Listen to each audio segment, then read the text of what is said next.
Assalamualaikum warahmatullahi wabarakatuh.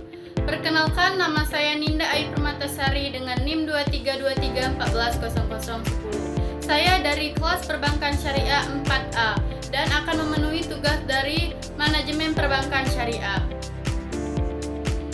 Pembahasan saya dengan judul optimalisasi pengelolaan modal pada Bank Umum Syariah. Daftar isinya yang terdiri dari 1. Pendahuluan jantung perbankan syariah. Yang kedua, sumber pendanaan beragam dan patuh.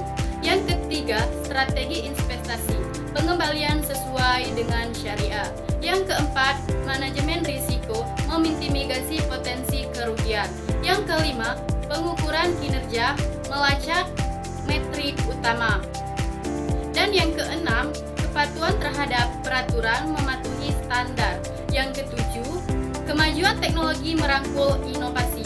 Yang kedelapan, tren masa depan, beradaptasi dengan perubahan. Yang kesembilan, studi kasus, kisah sukses dan pembelajaran. Dan yang kesepuluh, kesimpulan menuju pertumbuhan.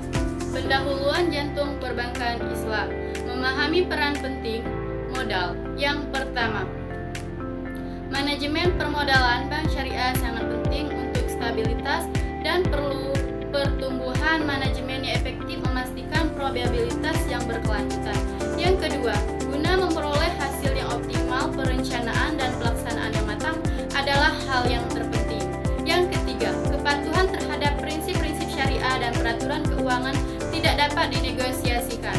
Yang keempat, manajemen modal yang strategis mendorong kesuksesan dan ekspansi jangka panjang. Sumber pendanaan beragam dan patuh, mengumpulkan dana secara etis dan efisien. Yang pertama, manajemen permodalan bank syariah sangat bergantung pada penarikan simpanan dari individu dan bisnis. Yang kedua, menerbitkan obligasi syariah akan memperluas basis pendanaan. Yang ketiga, terlibat dalam transaksi antar bank memperkuat likuiditas dan probabilitas. Dan yang terakhir, 4. Berbagai keuntungan dengan investor menumbuhkan kepercayaan dan kemitraan jangka panjang. Strategi investasi pengembalian sesuai syariah, menghasilkan keuntungan dengan tetap mematuhi prinsip syariah. Yang 1. Pembiayaan cost plus tetap menjadi landasan perbankan Islam. Yang kedua, kemitraan bagi hasil adalah inti dari prinsip keuangan Islam.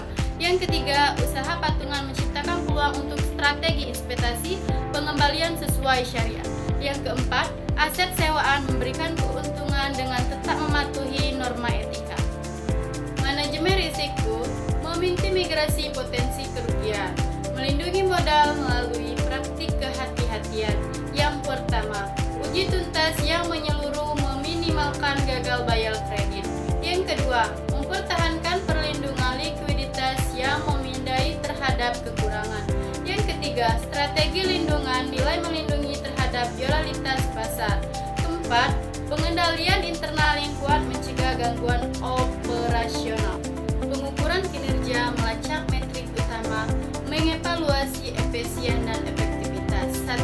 Mengukur probabilitas relatif terhadap ekuitas pemegang saham.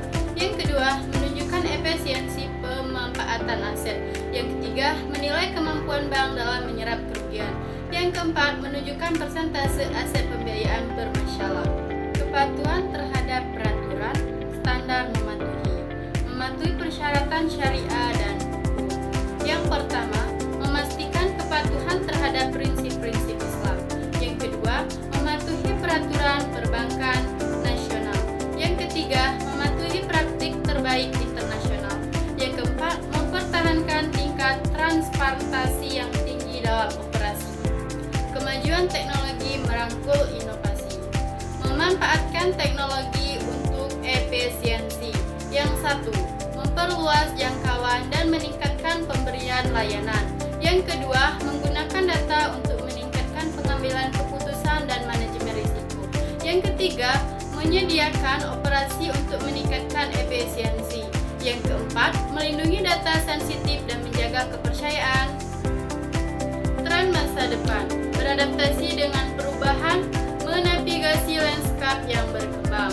Yang pertama, mengintegrasikan perkembangan lingkungan dan sosial. Yang kedua,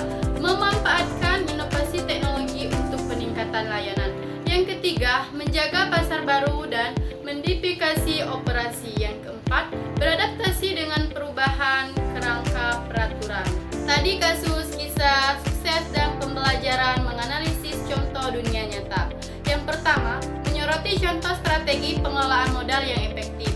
Yang nomor 2, berdiskusi dan belajar dari tantangan masa lalu. Yang ketiga, mengidentifikasi dan menampilkan praktik terbaik di industri. Yang keempat, menganalisis implikasi untuk strategi masa depan. Kesimpulannya, menuju pertumbuhan berkelanjutan poin penting dan prospek masa depan, meringkas poin-poin utama presentasi, mendorong pengelolaan modal yang proaktif untuk hasil yang lebih baik, menyoroti area untuk penelitian dan eksplorasi lebih lanjut, membuka kesempatan untuk bertanya dan berdiskusi. Thank you all for watching.